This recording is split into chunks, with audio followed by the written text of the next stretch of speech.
Salve, salve galera do terceiro ano, professor João aqui e meus queridos, minhas queridas.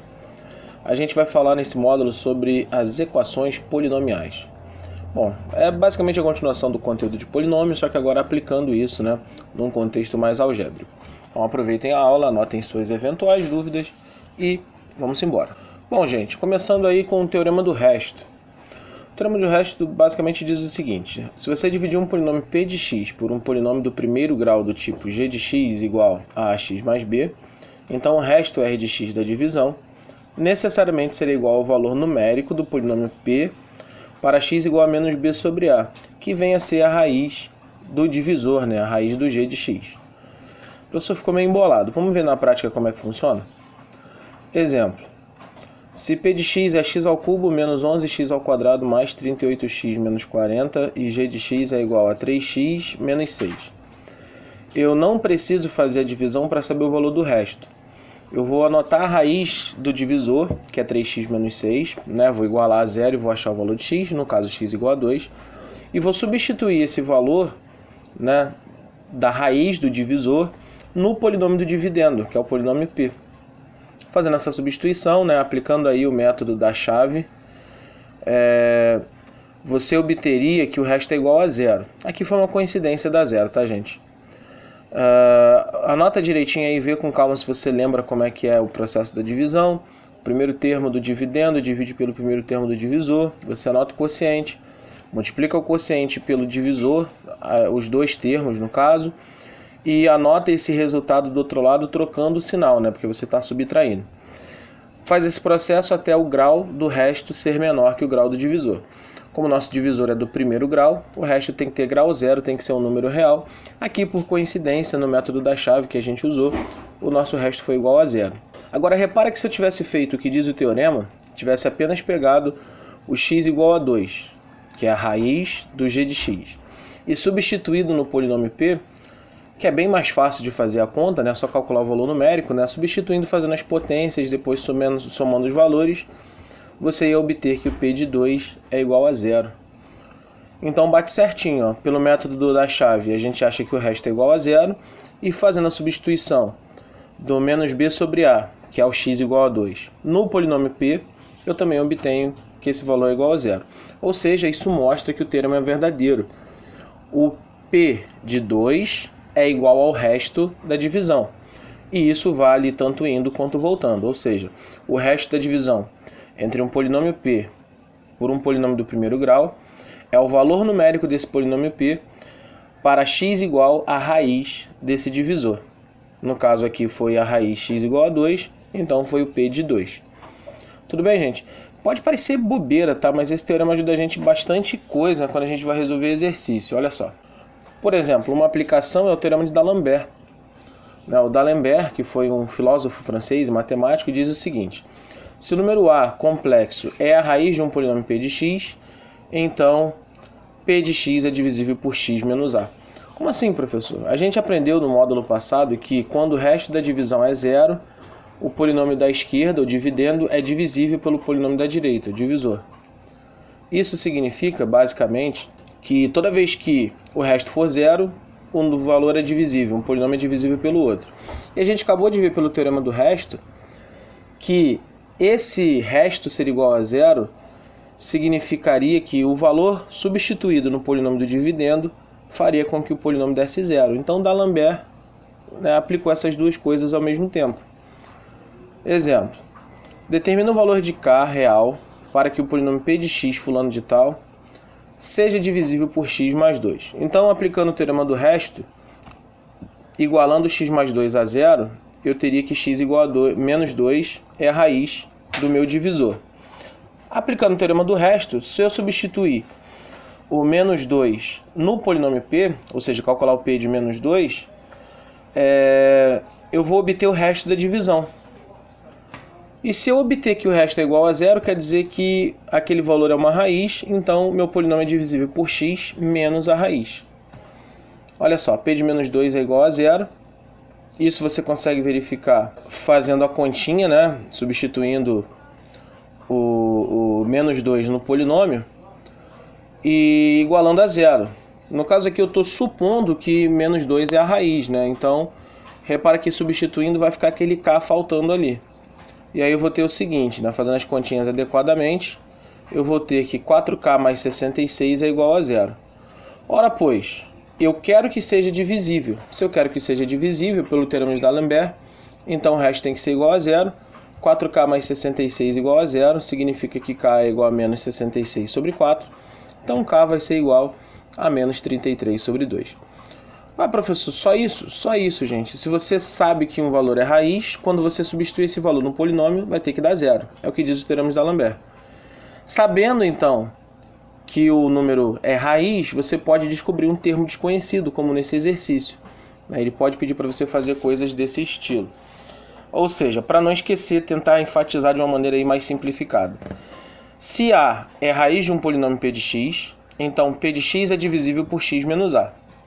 E se P de A for igual a 0, significa que P de x é divisível por x menos A, então esse valor A vai ser raiz de um polinômio.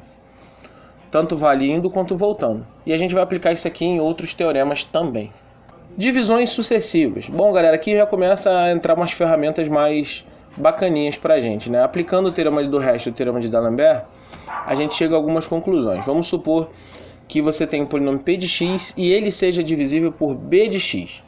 Esse B, que é o meu divisor, ele tem a propriedade que é o seguinte, ele é x menos A vezes x menos B. Ele é o produto de dois polinômios do primeiro grau, naquele estilo do que o teorema de D'Alembert falou. Então, olha só, se P de x é divisível por B de x, então ele vai ser divisível pelo primeiro fator, que é o x menos A, e também vai ser divisível pelo segundo fator, que é o x menos B. Esse resultado nos permite dividir sucessivamente um polinômio por polinômios menores, a fim de facilitar o processo de divisão e obter o resto da forma simplificada. Ah, professor, como assim facilitar? Em vez de fazer uma divisão, não vou ter que fazer duas? Gente, quando você tem que dividir por um polinômio do segundo grau, terceiro grau, você só pode usar o método da chave. Que, convenhamos, ele não é muito prático, né? Mas quando você está dividindo por um polinômio do tipo x menos a, por exemplo, você pode usar o método do Brillouin-Ruffini. E o método do Brillouin-Ruffini ele facilita muito a nossa vida. Olha só, encontre o quociente e o resto da divisão de P de x por f de x, onde P de x é x à quinta menos 3x à quarta mais 2x à terceira mais 4x ao quadrado menos 12x mais 8. Né? Um polinômio do quinto grau tem 6 termos. E f de x é um polinômio do segundo grau, x ao quadrado menos 3x mais 2. Até agora, pelo que a gente conhece, eu teria que usar o método da chave para fazer a divisão. Porém, repara o seguinte, f de x, né, x ao quadrado menos 3x mais 2, usando nossos conhecimentos lá do nono ano e do primeiro ano, ele é fatorável, né? Eu posso usar aí some produto para fatorar esse polinômio. Ele é x menos 2 vezes x menos 1. Você consegue transformar f de x num produto de dois termos do primeiro grau. E esses termos são tais que as suas raízes, né, igualando cada fator a zero, é x igual a 2 e x igual a 1. Ou seja, se eu quero achar o resto e o quociente da divisão, eu posso, em vez de dividir ao mesmo tempo ou direto por x ao quadrado menos 3x mais 2, eu posso dividir primeiro por x menos 2 e depois por x menos 1. Usando o método do Brillouin-Ruffini, né, eu vou conseguir um resultado melhor ainda, porque eu reparei que o P de 2 e o P de 1 são iguais a zero, ou seja, tanto o 2 quanto o 1, que são raízes de f, também vão ser raízes de P. Aí, aplicando o teorema de D'Alembert, se P de 2 é igual a zero, 2 é raiz de P, então o resto da divisão tem que ser zero. E como 1 é tal que o P de 1 é igual a zero, então 1 também é raiz de P, quer dizer que o resto da divisão vai dar zero. Então P de x vai ser divisível tanto por x menos 1 quanto por x menos 2. Se eu quiser descobrir o resto, acabou aqui, né? O resto vai ser zero, porque é divisível. Mas eu quero também saber o quociente. Então, vamos usar o método do Brillouin-Ruffini para calcular. Bom, vamos botar aqui o jogo da velha. Repara que eu tenho três alturas, né? Porque eu vou fazer duas divisões.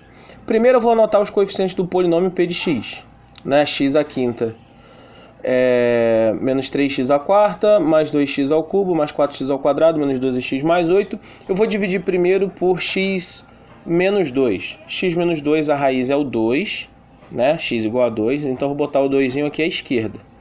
Agora os coeficientes do polinômio P. 1, menos 3, 2, 4, menos 12 e 8. na mesma ordem que aparecem. Termo do quinto grau, do quarto grau, do terceiro grau, do segundo grau, do primeiro grau e o termo dependente. Os coeficientes são 1, menos 3, 2, 4, menos 12 e 8 nessa ordem. Como é que eu uso o Brio-Ruffini? Lembra da aula passada, tá? Se for o caso, dá uma voltada lá no vídeo para você assistir. Primeiro você repete o primeiro coeficiente, sempre repete o primeiro coeficiente. Depois você multiplica pelo carinha da esquerda e o resultado da multiplicação você soma com o da próxima coluna. No nosso caso, 1 vezes 2, 2. 2 menos 3, menos 1. Menos 1 vezes 2, menos 2. Menos 2 mais 2, 0. 0 vezes 2 dá 0. 0 mais 4, 4. 4 vezes 2 dá 8. 8 menos 12, menos 4. Menos 4 vezes 2 dá menos 8. Menos 8 mais 8 dá 0.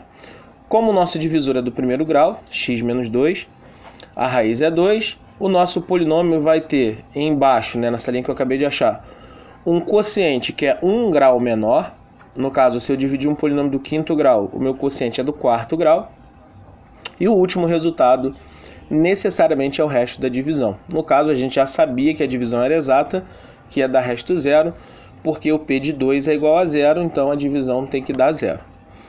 Agora eu vou dividir esse polinômio aqui da segunda linha, que é um polinômio do quarto grau, pela segunda raiz, que é o x menos 1. No caso, x menos 1, a raiz é x igual a 1. Vou colocar 1 aqui à esquerda e vou fazer o Brio-Ruffini agora uma segunda vez. Sucessivamente, como o tópico sugere. Vou repetir o x igual a 1, que é o primeiro termo.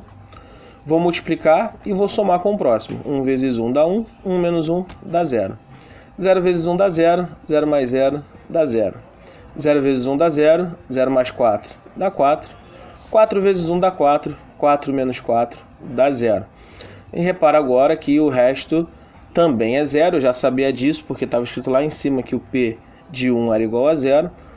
E se o meu polinômio da linha de cima era um polinômio do quarto grau, que tinha 5 termos, o meu novo quociente vai ser do terceiro grau, que tem 4 termos, que são esses 4 termos de verde aí. E o resto é zero. Bom, então eu já sabia que o resto era igual a zero. E agora eu descobri o quociente. Repara que a última linha vai me dar o quociente da divisão. Não tem 4 termos ali, gente? Se tem 4 termos em verdinho, significa que o nosso quociente é um polinômio do terceiro grau.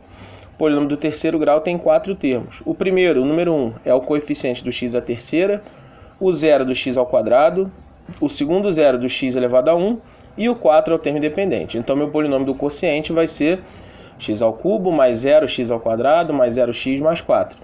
Como 0 vezes qualquer coisa dá 0, eu posso botar simplesmente x ao cubo mais 4. Então, assim eu descubro o quociente e o resto da divisão, como eu queria no exercício. Vamos lá, mais um exemplo aí, exemplo 4, aplicação desse tópico. Vamos verificar se o polinômio fulano de tal é divisível por b de x igual a x mais 1 à terceira. Caraca, x mais 1 à terceira é um polinômio do terceiro grau. O que eu teria que fazer até agora, se eu não soubesse dessas divisões sucessivas e do teorema de D'Alembert, para fazer essa divisão? Eu teria que primeiro desenvolver x mais 1 ao cubo, depois usar o método da chave, dividindo p de x do quinto grau por x mais 1 ao cubo do terceiro grau. Eu ia achar um quociente de grau 2, que é 5 menos 3, e um resto de grau 2, um polinômio do segundo grau. Até grau 2, poderia ser grau menor também. Como eu quero verificar se é divisível, eu quero verificar se o resto da divisão é zero ou não. O que eu posso fazer? Vamos lá então. Usando a teoria que a gente acabou de aprender, eu vou notar que para p de x ser divisível por x mais 1 ao cubo, significa que ele tem que ser divisível por x mais 1 3 vezes. Porque x mais 1 ao cubo é x mais 1 vezes x mais 1 vezes x mais 1. Bom, usando o método das divisões sucessivas, menos 1 é raiz de b de x, porque se eu pegar x mais 1 e igualar a zero, eu vou ter que x é igual a menos 1. Usando as divisões sucessivas, o que eu vou fazer? Vou anotar os coeficientes do polinômio p de x, 1, 3, 5, 7, 6 e 2, que é um polinômio do quinto grau, então tem 6 termos, e vou usar o menos 1 como raiz. Na primeira divisão, eu já sei fazer, eu vou botar o 1, repetindo, e eu vou multiplicar pela esquerda e somar com o próximo. Menos 1 mais 3 dá 2, menos 2 mais 5 dá 3, menos 3 mais 7 dá 4, menos 4 mais 6 dá 2 e menos 2 mais 2 dá 0. Opa! A primeira divisão dá exata, então quer dizer que é divisível por x mais 1. Mas isso foi uma vez. Para verificar se é divisível por x mais 1 a terceira, eu tenho que fazer 3 vezes e os 3 restos têm que ser iguais a 0. Então agora eu vou fazer a segunda divisão por x mais 1, vou usar de novo menos 1 como raiz e vou fazer o mesmo processo. Repete o primeiro coeficiente, multiplica pela esquerda e soma com o próximo. Menos 1 mais 2 dá 1, menos 1 mais 3 dá 2, menos 2 mais 4 dá 2, menos 2 mais 2 dá 0. Opa, deu 0 de novo. Né? Saí do quinto grau, fui para o quarto, saí do quarto grau, fui para o terceiro. Agora eu tenho que fazer a terceira divisão. Então, mais uma vez, eu vou dividir por x mais 1, menos 1 é raiz, e vou fazer a divisão. Esse quociente tem que ser do segundo grau, não é isso? Vamos lá, repete 1, multiplica, vai dar menos 1, soma vai dar 0. 0 vezes menos 1 dá 0, 0 mais 2 dá 2, e menos 2 mais 2 vai dar 0. Ou seja, em cada etapa diminuiu 1 grau do meu polinômio do quociente, e os 3 restos foram iguais a 0. Se os 3 restos forem iguais a 0, quer dizer que foi divisível por x mais 1 3 vezes, ou seja, p de x é divisível por x mais 1 ao cubo. Então, todos os restos, incluindo o último, foram iguais a 0, quer dizer que p de x é divisível por x mais 1 ao cubo. E o quociente da divisão de um polinômio do quinto grau por um do terceiro grau é um polinômio do segundo grau. Repara que é o último polinômio que tem esses 3 coeficientes azuis.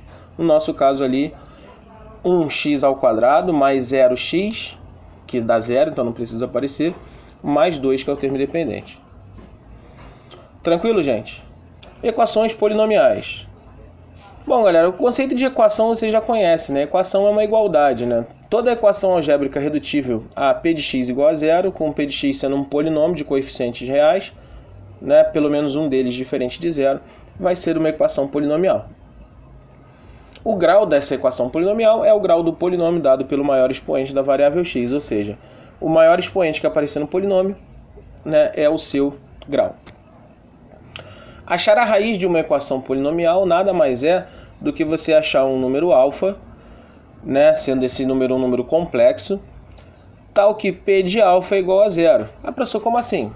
Um número complexo vai ser raiz de um polinômio se quando você trocar o valor do x, que é a variável, por esse valor numérico que você achou, ou está supondo, o p desse valor foi igual a 0. Exemplo, verifique se x igual a 2i e x igual a menos 1 são raízes de p de x igual a x à terceira menos x ao quadrado mais 4x menos 4. Bom, eu não sei se são raízes. Se forem raízes, vai valer a propriedade acima. Então, primeiro vamos calcular o p de 2i. O que a gente vai ter? P de 2i é 2i ao cubo menos 2i ao quadrado mais 4 vezes 2i menos 4. Lembrando, galera, i é a unidade imaginária, tá? É a raiz quadrada de menos 1. Tem todas aquelas propriedades que a gente já viu no segundo ano sobre eles. Então, vamos tentar lembrar. Vale que 2i à terceira é 8i à terceira, né? 2 à terceira dá 8, i à terceira é i ao cubo mesmo. Menos 4i ao quadrado mais 8i menos 4. Bom, se você estudou um pouquinho de números complexos, você vai lembrar que o i à terceira é a mesma coisa que menos i. Tá? Isso é uma propriedade, dá uma pegada aí para ver se você lembra, tá? I ao cubo é menos i, então 8i à terceira é menos 8i. I ao quadrado é menos 1, então menos 4 vezes menos 1 dá mais 4. 8i não tenho que mexer e menos 4 não tenho que mexer. E menos 8i mais 8i dá 0, 4 menos 4 dá 0, quer dizer que o p de 2i é igual a 0. Ou seja, 2i é uma raiz de p de x. Tranquilo, gente? Molezinha, né? Muito fácil. Basta você usar as propriedades aí das potências dos números imaginários e fazer as continhas bonitinhas que você não vai ficar de bobeira. Outro exemplo agora, calcular se o p de menos 1 é igual a 0. Se for igual a 0, quer dizer que menos 1 é raiz. Se for diferente de 0, quer dizer que não é raiz. Bom, p de menos 1 substitui x por menos 1. Vai ficar menos 1 ao cubo, menos 1 ao quadrado, mais 4 vezes menos 1, menos 4. Menos 1 ao cubo dá menos 1, menos 1 ao quadrado dá 1, então vai ficar menos 1. 4 vezes menos 1 dá menos 4. E aí você tem 4 números negativos, né? Esse cara nunca vai ser igual a 0, ele vai dar menos 10, na verdade.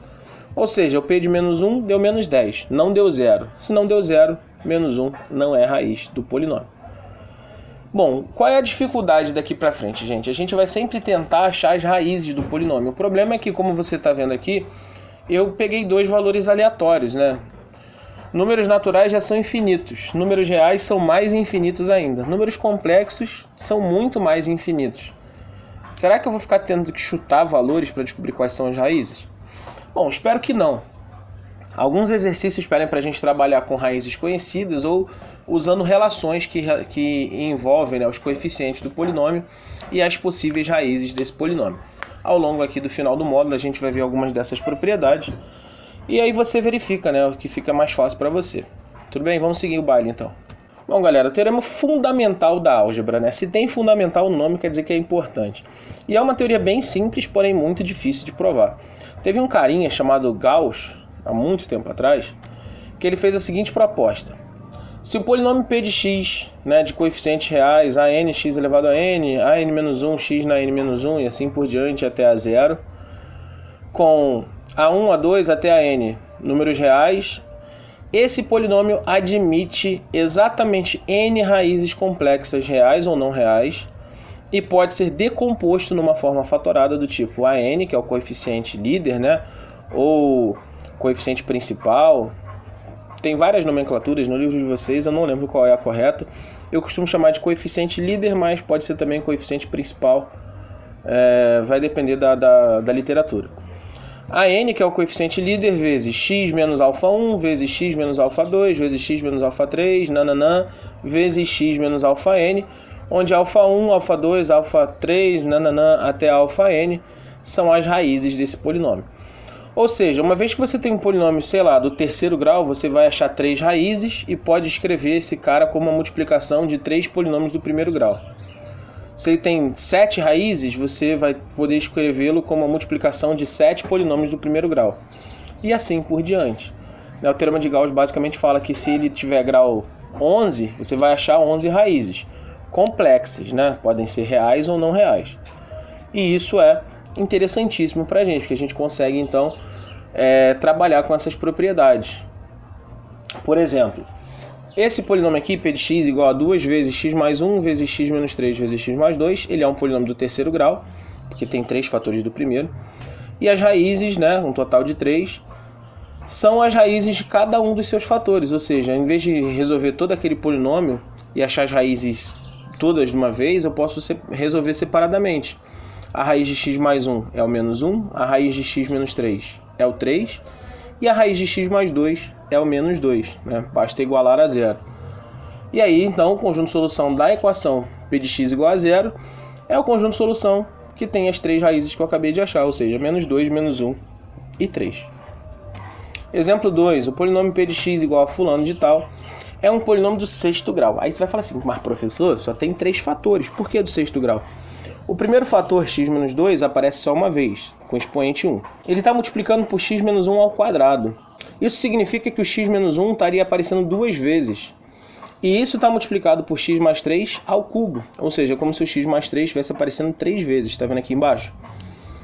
Então, na verdade, eu não tenho 3 fatores, eu tenho 6. Só que aquele expoente representa quantas vezes aquele fator aparece. Isso também vai significar que as raízes desse polinômio, né, que são, nesse caso, 2, 1 e menos 3, elas vão aparecer quantidades diferentes de vezes. O 2, por exemplo, é uma raiz que aparece uma única vez. O número 1 aparece em 2 fatores, como raiz. E o número 3 aparece em 3 fatores. Então a gente vai falar o seguinte, o 2, que aparece só uma raiz, é uma raiz simples. O 1, que é a raiz de 2 fatores, vai ser uma raiz dupla. O menos 3, que é a raiz de 3 fatores, vai ser uma raiz tripla. Essas nomenclaturas, né, são chamadas das multiplicidades de cada raiz. Se o cara é raiz uma única vez, raiz simples. Se o valor for raiz 2 vezes, raiz dupla. Raiz 3 vezes, raiz tripla. Raiz 7 vezes, raiz sétupla. Né? Raiz 10 vezes, raiz décupla. Cada nomezinho tem a ver com a multiplicidade. Se você não quiser decorar esses nomes, você pode falar raiz de multiplicidade 1, raiz de multiplicidade 2, raiz de multiplicidade 3, raiz de multiplicidade 7 e assim por diante, né? Mais fácil, mais longo, mas é mais fácil. Tranquilo então? Olha só que bacana, um polinômio do sexto grau tem 6 raízes. 3 delas são iguais a menos 3, 2 delas são iguais a 1 e uma delas é igual a 2. Suave, né? Bom, já que a gente está falando que você pode decompor um polinômio com raízes complexas, é importante a gente lembrar de algumas propriedades desses números complexos. Principalmente para as raízes é importante lembrar do conjugado. Lembra do conjugado?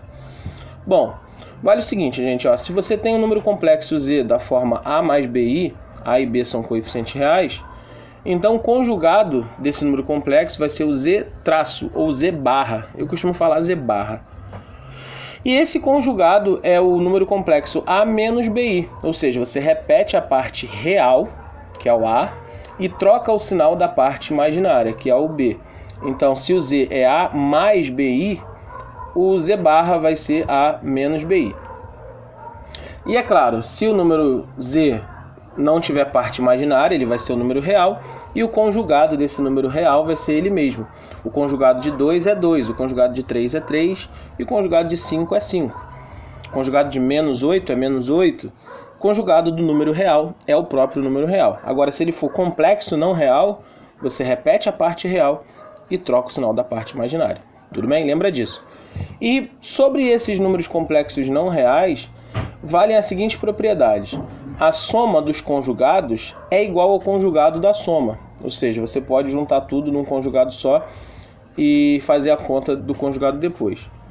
O produto dos conjugados é o conjugado do produto e a potência do conjugado é o conjugado da potência. Ou seja, você pode fazer o conjugado antes ou fazer o conjugado depois.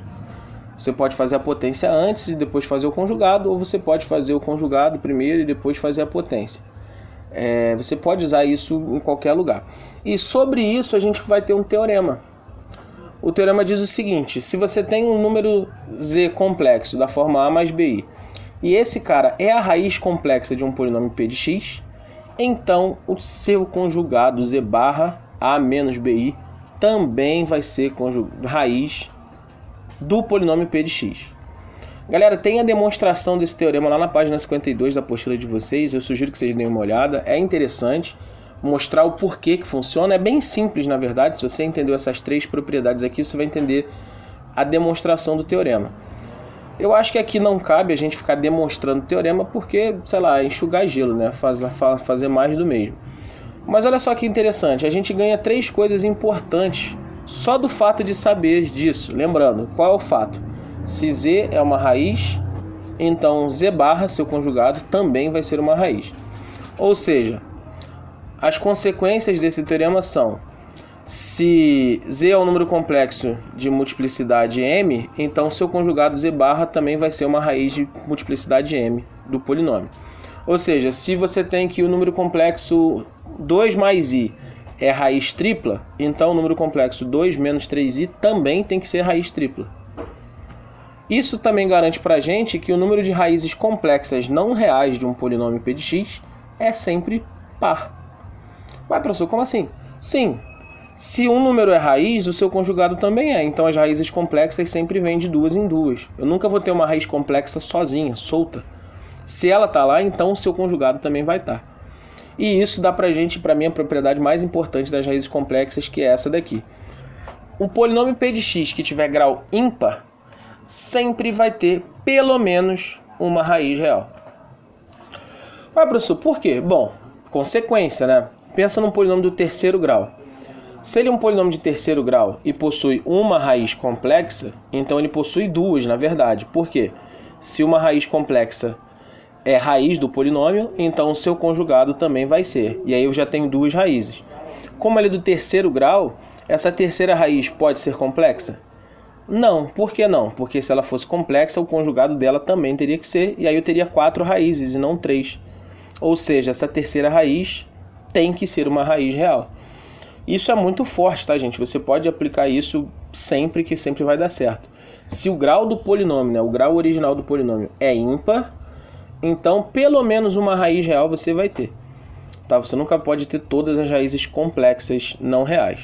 E para resolver as equações polinomiais, o que a gente tem que fazer é determinar todas as raízes dessa equação polinomial.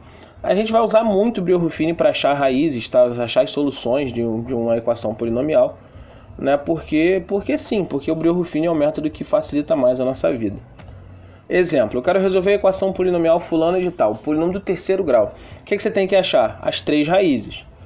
Ah, professor, mas eu não sei resolver a equação do terceiro grau. Aí foi o que eu falei lá no meio do vídeo, né?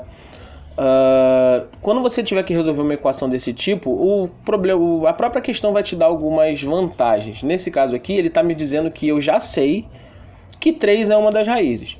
Ora, pois, já sei que 3 é uma das raízes, então esse cara é divisível por x menos 3 e eu posso usar o Brio-Ruffini para reduzir o grau do polinômio. Fazendo isso, eu vou ter o seguinte, ó, os coeficientes são 1, menos 4, 7, menos 12, 4 coeficientes, porque é o polinômio do terceiro grau, e eu estou dividindo por x menos 3, então 3 é uma raiz, vou botar o 3 ali do lado. Repetindo a primeira, multiplicando e somando, você vai ter menos 1, mais 4, e 12 menos 12 dá 0. Ou seja, eu posso garantir que o meu dividendo, x ao cubo menos 4x ao quadrado mais 7x menos 12, é igual a x menos 3 vezes o quociente que eu acabei de achar, que é x ao quadrado menos x mais 4. Lembrando, 3 coeficientes, polinômio do segundo grau. 1x ao quadrado menos 1x mais 4, que é o termo independente. Ou seja, as outras 2 raízes do meu polinômio do terceiro grau vão ser as raízes desse quociente. E eu sei achar as raízes de uma equação do segundo grau, não sei? Eu posso usar o nosso velho amigo Bhaskara. Igualando x ao quadrado menos x mais 4 a 0, eu posso usar a fórmula de Bhaskara e eu vou achar que as raízes são 1 mais ou menos a raiz quadrada de menos 15 sobre 2. Lembrando que a raiz quadrada de menos 15 é um número não real, né? Um número complexo e imaginário. No caso vai ser raiz de 15 vezes i. E aí você vai ter 2 raízes. Meio mais ou menos raiz de 15 sobre 2 vezes i. Meu conjunto de solução, 3, que é a primeira raiz que ele me deu, meio mais a raiz de 15 sobre 2 vezes i, e meio menos a raiz de 15 sobre 2 vezes i. Repara que essas 2 raízes complexas são conjugadas, né? Repete a parte real e troca o sinal da parte imaginária, como a gente acabou de ver no exemplo. Outro exemplo, resolver a equação polinomial fulana de tal, sabendo que 2 é uma raiz dupla. Caraca, professor, eu nunca resolvi uma equação do quarto grau. Pô, mas ele está te dando uma vantagem, ele está te falando que 2 é uma raiz dupla. Ora, pô, se 2 é uma raiz dupla, quer dizer que dá para dividir por x menos 2 duas vezes usando o Brio-Ruffini, divisões sucessivas, né? Eu já vi isso. Bom, fazendo aqui o Brio-Ruffini, eu vou ter o seguinte, ó. Na primeira linha, o 2 é raiz, os coeficientes são 1, menos 4, 13, menos 36 e 36. Vou repetir o primeiro, multiplicar e somar. Galera, a gente já fez isso aqui 237 vezes, já estamos cansados de saber. E aí eu vou ter que o resto deu 0, realmente, 2 é uma raiz. Então, se 2 é uma raiz dupla, dá para dividir por 2 mais uma vez. Repete o primeiro, né, e faz a multiplicação e soma. Aí você vai ter 1 vezes 2, 2, menos 2, 0. 0 mais 9, 9. 18 menos 18 dá 0, reduziu. Se eu tinha um polinômio do quarto grau e dividi 2 vezes, quer dizer que eu reduzi 2 vezes o grau do polinômio, o quociente é um polinômio do segundo grau. No nosso caso, o quociente é x ao quadrado mais 9. Dessa forma, vale o quê? Que o meu polinômio original é igual a x menos 2 ao quadrado, lembra, multiplicidade de 2, vezes x ao quadrado mais 9. Bom, então as outras 2 raízes são as raízes desse quociente de x ao quadrado mais 9. Igualando esse cara a 0, o que a gente vai ter? Bom, aqui eu poderia usar a fórmula de Bhaskara de novo. Eu preferi passar o 9 para o outro lado, ficou menos 9. E aí x vai ser igual a mais ou menos a raiz quadrada de menos 9. Já sei que essa raiz não é real, porque não existe raiz real de número negativo. Mas eu posso fazer as raízes complexas, né? Menos 9 é 9 vezes menos 1, que é a raiz de 9 vezes a raiz de menos 1. Raiz de 9 é 3, então x é igual a mais ou menos 3i. Então, quem são as minhas 4 raízes? 2, que é raiz 2 vezes, menos 3i e mais 3i. Eu preciso botar o 2 duas vezes dentro da chave? Não preciso, né? Porque eu já sei que ele é uma raiz dupla. Então você escreve apenas a raiz, não quantas vezes ela aparece. Pô, tá vendo que o Brio-Ruffini, galera, tem que estar ciente dele? É muito importante, né? Então, a gente tem que saber fazer o Brio-Ruffini. Toda vez que você reduz, né, usa uma raiz para fazer a divisão, você reduz o grau do polinômio. E aí, chegando num polinômio do segundo grau, você consegue usar a fórmula de Bhaskara. E aí, para encerrar, galera, a gente vai falar das relações de Girard. Tá? Esse Girard aí não é aquele Girard com J-I-H-A-D, né? Esse Girard, ele é um matemático que estudou as relações entre as raízes de uma equação polinomial e os coeficientes dessa equação. A gente inclusive já fez isso algumas vezes em equação do segundo grau, por exemplo, do primeiro grau, quando a gente consegue associar as raízes aos coeficientes, né? Tipo numa fórmula. Tudo bem? Então vamos ver aqui devagarinho para a gente ver o que acontece. Vamos pegar a equação do segundo grau. Se você tem a equação ax² mais bx mais c, você acabou de aprender que esse polinômio pode ser fatorado, né, usando o teorema fundamental da álgebra, como a, que é o coeficiente líder, vezes x menos x1, que é a primeira raiz, vezes x menos x2, que é a segunda raiz. Bom, dividindo todo mundo por a, eu vou ter que x² mais b sobre a vezes x mais c sobre a é igual a x². Fazendo a distributiva, você vai ter x1 mais x2 vezes x, negativo, né? E x1 vezes x2. Então, repara que eu tenho um polinômio do segundo grau à esquerda e um polinômio do segundo grau à direita. E eles têm que ser iguais, né? Pela identidade, ou seja, como esses polinômios têm que ser iguais, então x1 mais x2 tem que ser igual a menos b sobre a, e x1 vezes x2 tem que ser igual a c sobre a. A gente conhece isso como soma e produto. A gente só não sabia que era uma das relações de Girard. Ah, professor, tem outro nome? Tem, galera. A soma e o produto, na verdade, são a primeira vez que a gente vê relação de Girard. Na verdade, é muito mais antigo. Girard, ele já é mais recente, né? Do século XV, se eu não estou errado. 15 ou 16, eu não lembro, tá, gente? Perdão. E as relações de soma e produto existem, sei lá, desde o Egito Antigo. Mas ele generalizou isso para outros polinômios. Por exemplo, um polinômio do terceiro grau. Se você pegar ax³ mais bx² mais cx mais d, que é um polinômio do terceiro grau completo, pelo teorema da fatoração, teorema da decomposição, pelo teorema fundamental da álgebra, ele pode ser escrito como a que multiplica x menos x1 vezes x menos x2 vezes x menos x3. Fazendo a distributiva à esquerda e dividindo todo mundo por a, você vai ter o seguinte, ó. x³ mais b sobre a x² mais c sobre ax mais d sobre a é igual a x³ menos x1 mais x2 mais x3 vezes x² mais x1 x2 mais x1 x3 mais x2 x3 vezes x menos x1 vezes x2 vezes x3. Pode parecer que não, tá, gente? Mas isso aqui também tem muito a ver, sabe com o quê? Binômio de Newton. Essa distribuição, essa multiplicação distributiva, ela é totalmente binomial. Mas vamos focar aqui no que a gente está fazendo. Bom, eu tenho uma identidade, né? Eu tenho um polinômio à esquerda igual a um polinômio à direita, os dois são do terceiro grau, e os coeficientes da esquerda são razões entre números, e os da direita são sentenças que envolvem as raízes. Então, igualando essas duas coisas, né, pela identidade, a gente vai ter que a soma das raízes, soma das raízes vai dar menos b sobre a, o produto das raízes de duas em duas vai dar c sobre a, e o produto das raízes de 3 em 3 vai dar menos d sobre a. Tá vendo? Ó? x1 mais x2 mais x3 dá menos b sobre a. x1 x2 mais x1 x3 mais x2 x3 vai dar c sobre a. E x1 vezes x2 vezes x3 vai dar menos d sobre a. O que tem de diferente da equação do segundo grau? Porque agora eu tenho 3 raízes, então eu vou ter 3 relações.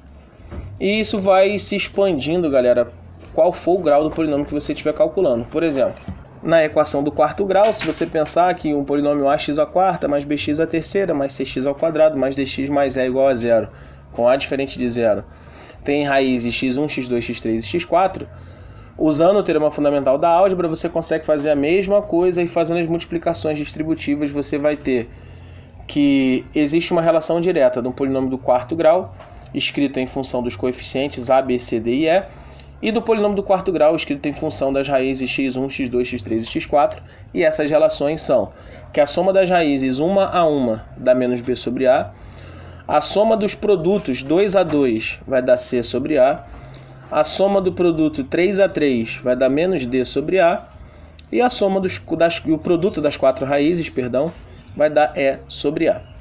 Tá vendo que tem uma intercalância entre os coeficientes, né? E eu sempre tenho uma relação a mais? Isso pode ser generalizado para um polinômio qualquer de grau n.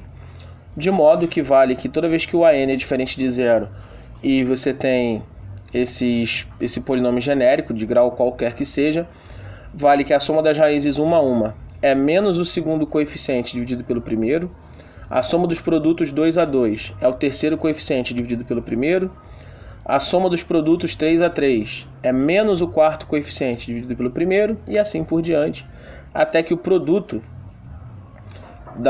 de todas as raízes vai ser menos 1 elevado a n, para você garantir o sinal, vezes o último coeficiente dividido pelo primeiro. Professor, esse menos 1 elevado a n, se a quantidade de raízes, se o expoente for par, significa que esse valor vai ser positivo. Se o expoente for ímpar, quer dizer que esse valor vai ser negativo. Tudo bem? Então, galera, a gente pode aplicar isso aí para resolver exercício também, quer ver?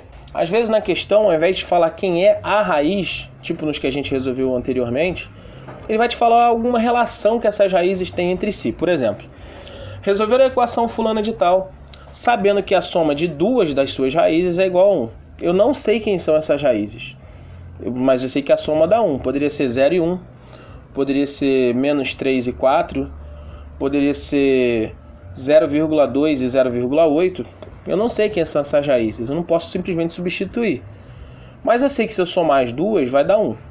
Bom, como é um polinômio do terceiro grau, das relações de Girard para o polinômio do terceiro grau, eu tenho essas três aqui, ó. A soma das 3 dá menos b sobre a, de 2 em 2 a soma dá c sobre a, e de 3 em 3 a soma, no caso só tem um produto, que dá menos d sobre a. Como ele falou que a soma de duas das raízes é igual a 1, eu vou usar a primeira relação, porque ali as somas estão soltinhas, né? Eu consigo ver a soma delas bonitinha.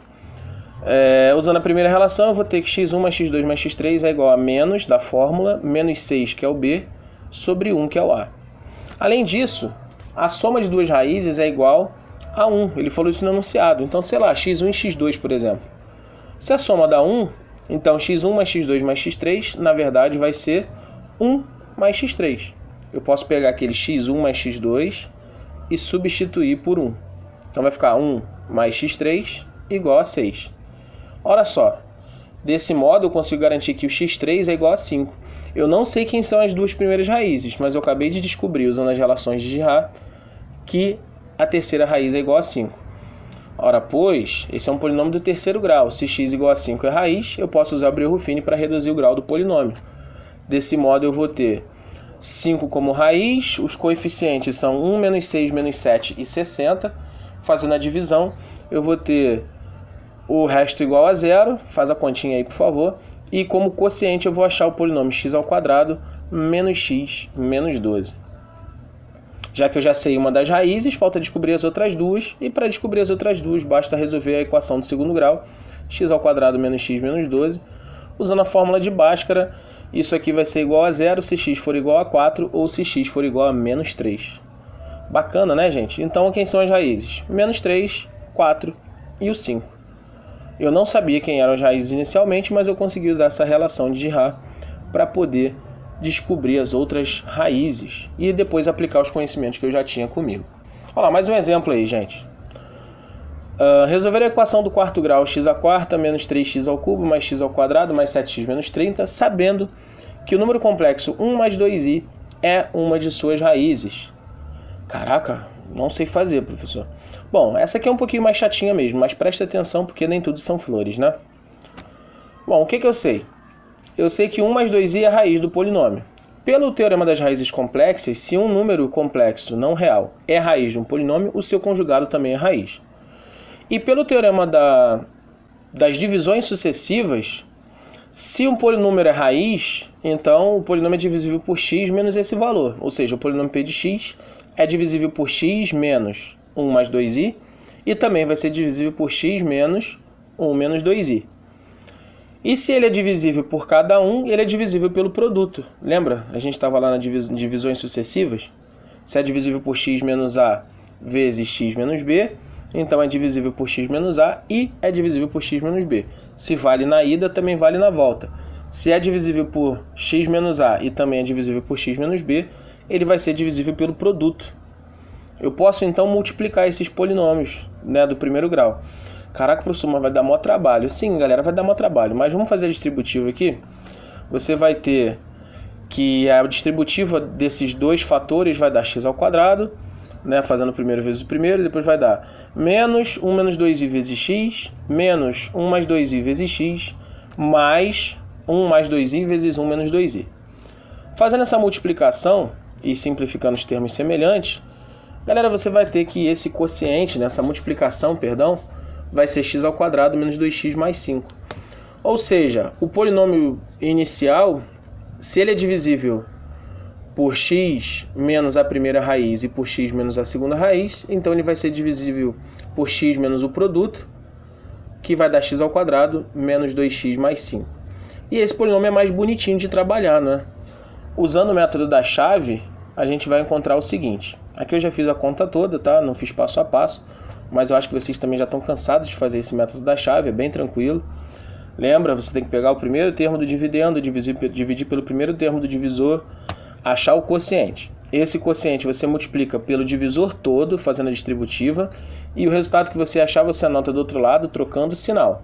No caso, na primeira multiplicação, eu estou dividindo x à quarta por x ao quadrado, que dá x ao quadrado. Vou fazer o x ao quadrado vezes os 3. X ao quadrado vezes x ao quadrado dá x à quarta, eu escrevo menos x à quarta, na primeira linha vermelha. X ao quadrado vezes menos 2x dá menos 2x à terceira, eu escrevo do outro lado, mais 2x à terceira. X ao quadrado vezes mais 5 dá 5x ao quadrado, eu escrevo menos 5x ao quadrado. Fechei a primeira linha vermelha, somei os termos para cancelar o x à quarta e transformar num novo resto. Esse resto deu menos x ao cubo mais 4x ao... menos x ao cubo menos 4x ao quadrado mais 7x menos 30. Esse resto tem grau 3, meu quociente tem grau 2, então vou continuar dividindo. Menos x à terceira dividido por 1x ao quadrado dá menos x. Vou pegar esse menos x e vou multiplicar por todo o meu quociente. Vai dar a segunda linha de vermelho. Somando, eu vou ter o novo resto, que é 6x ao quadrado negativo mais 12x menos 30. Ainda é do segundo grau, dá para fazer uma última divisão. Vou dividir essa linha por x ao quadrado, menos 6x ao quadrado dividido por x ao quadrado dá menos 6, e aí vai dar a terceira linha de vermelho, multiplicando menos 6 pelos três termos de cima, eu vou achar a terceira linha de vermelho, somando tudo deu zero. Como a gente já suspeitava, é divisível, né? Porque se é divisível pelo primeiro número complexo e é divisível pelo conjugado, então vai ser divisível pelo produto. Se é divisível, o resto tem que dar zero. Se o resto deu zero, é porque deu certo. E o quociente da divisão deu x ao quadrado menos x menos 6. Ah, mas eram 4 raízes, né? Porque o polinômio original é do quarto grau. Eu já sabia duas delas, que são as duas complexas que eu já tinha, a raiz e o seu conjugado. Então, falta agora descobrir as outras duas raízes. E essas outras duas raízes vão ser as raízes de x ao quadrado menos x menos 6 igual a zero. Bom, usando a fórmula de Bhaskara, você vai achar que x é igual a menos 2 ou x igual a 3. Então, tem as minhas 4 raízes. Quais são elas? 1 mais 2i, que é a original, 1 menos 2i, que é a conjugada, menos 2 e 3, que são as raízes dessa equação de segundo grau que eu achei no quociente de azul. Bonitinho, né? Como eu falei, um pouco demorado, é aplicação de conhecimento em cima de aplicação de conhecimento, mas no final das contas você sempre vai cair numa equação que dá para resolver. Bom, galera, vamos treinar um pouquinho aí. Vamos resolver alguns exercícios. Praticando aprendizado número 1. Ele fala que o resto da divisão do polinômio p de x por 2x mais 2 é igual a quanto? Ele quer saber qual o gabarito. Bom, aqui eu vou usar aquele primeiro teoremazinho mais básico, o teorema do resto. O resto da divisão do p pelo 2x mais 2 vai ser o valor do p substituindo o x pela raiz do 2x mais 2, que é o teorema do resto. Então eu vou pegar o 2x mais 2 igual a zero, e fazendo 2x mais 2 igual a zero, eu vou achar que x é igual a menos 1. Vou calcular o p de menos 1. Então, calculando o p de menos 1, eu vou achar 2 vezes menos 1 à quinta, menos 3 vezes menos 1 à quarta, mais menos 1 ao cubo, menos 2 vezes menos 1, mais 7. Fazendo as devidas continhas, eu vou achar menos 2, menos 3, menos 1 mais 2 mais 7, que dá 3.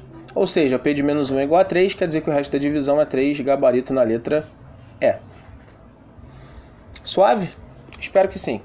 Bem simples o teorema do resto, né, gente? Quando você substitui o valor, você acha o resto da divisão. Praticando aprendizado número 6, do IBMEC.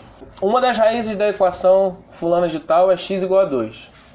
Pode-se afirmar o quê? Bom, tem que haver com as outras raízes, né? Então tem que descobrir quem são as outras raízes. Bom, vou usar o método do Brio-Ruffini para simplificar e reduzir o grau do polinômio. É um polinômio do terceiro grau, então tem que ter a raiz igual a 2 à esquerda e os coeficientes 2, 1, menos 7, menos 6 à direita. Desce o primeiro, multiplica e soma. Multiplica e soma, multiplica e soma. A última multiplicação vai dar 0, a soma, não é isso? 6 menos 6 dá 0. E aí você tem que o quociente é 2x ao quadrado mais 5x mais 3, que é um polinômio do segundo grau. Ou seja, as outras raízes vão ser raízes desse quociente. Resolvendo esse quociente, né, igualando a 0, fazendo a fórmula de Bhaskara, você vai achar que o delta dá 1 e que o x vai ser menos 5 mais ou menos a raiz de 1 sobre 4. X é igual a menos 1 ou x é igual a menos 3 sobre 2. Se você pensar, menos 3 sobre 2 é menos 1,5, tá? Então, de baixo para cima, só uma das outras raízes é real? Não, as duas são reais, porque o delta deu positivo. As outras raízes são iguais? Não, porque o delta deu positivo. Seriam iguais se o delta fosse igual a 0. As outras raízes são 17 menos 19? Passou longe. As outras raízes são imaginárias? Não, porque o delta deu positivo, não tem raízes imaginárias. Não é nem E, nem D, nem C, nem B, só pode ser a letra A. As outras raízes estão entre menos 2 e 0, o que é verdade, né? Menos 1 e menos 1,5. Uma loja de produtos de beleza construiu sua vitrine em acrílico com as dimensões representadas na figura. A equação matemática do volume desse paralelepípedo, definido quando x é maior que 4, sendo conhecidos A, B e C, é dada pelo polinômio fulano de tal. Sabendo que a soma de duas das raízes do polinômio é igual a 5, pode-se afirmar a respeito das raízes que... Então, de novo, eu não sei quem são as raízes, mas eu sei que a soma de duas delas é igual a 5. E aí eu tenho que verificar sobre essas raízes aí. Vamos verificar qual é o gabarito fazendo o quê? Resolvendo a coisinha. Das relações de Girard, a gente vai ter, usando a primeira relação, que x1 mais x2 mais x3 é igual a menos b sobre a, e x1 mais x2, que é a soma de duas delas, é igual a 5. Fazendo a substituição, 5 mais x3 é igual a 7, que é menos b sobre a, tá? Se você está se preocupando, o b vale menos 7, então menos 7 dá 7, 7 sobre 1 dá 7, e aí eu vou ter que o x3 é igual a 2. Usando o Brio-Ruffini, a gente vai ter os coeficientes aqui do polinômio do terceiro grau, a raiz vai ser o 2, vou reduzir o grau do meu polinômio, 2 menos 7 dá menos 5, menos 10 mais 14 dá 4, 8 menos 8 dá 0, bonitinho. Então o meu quociente vai ser o polinômio x ao quadrado menos 5x mais 4, e as raízes desse polinômio são x igual a 4 ou x igual a 1. Então as raízes são x3 igual a 2, x1 e x2 iguais a 4 e 1.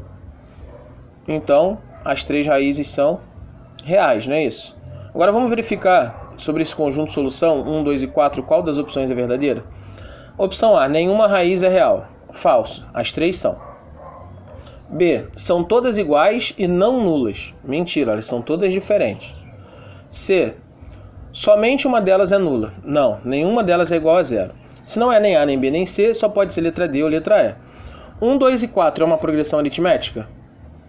Ou uma progressão geométrica? E o que vocês acham? Rufem os tambores. Acertou quem disse letra E. Essa é uma progressão geométrica de razão 2. Cada termo a partir do segundo é o anterior multiplicado por 2. Tudo bem? Isso aí, galera. E bom, gente, para finalizar, eu espero que vocês façam os exercícios do Praticando Aprendizado que a gente não fez, né? 2, 3, 4, 5, 7, 8, 9, 11 e 12. E tentem fazer também, galera, o Aprofundando Conhecimento número 10. Ele dá uma ideia bacana de aplicação disso daí. É uma aplicação meio teórica, mas ainda assim é funcional. E assim, tentem fazer com afinco, usem bastante as propriedades, anotem eventuais dúvidas, que eu vou ter o maior prazer de tirar com vocês posteriormente. Vou indo nessa, um forte abraço e saudações vascaínas. Até mais ver.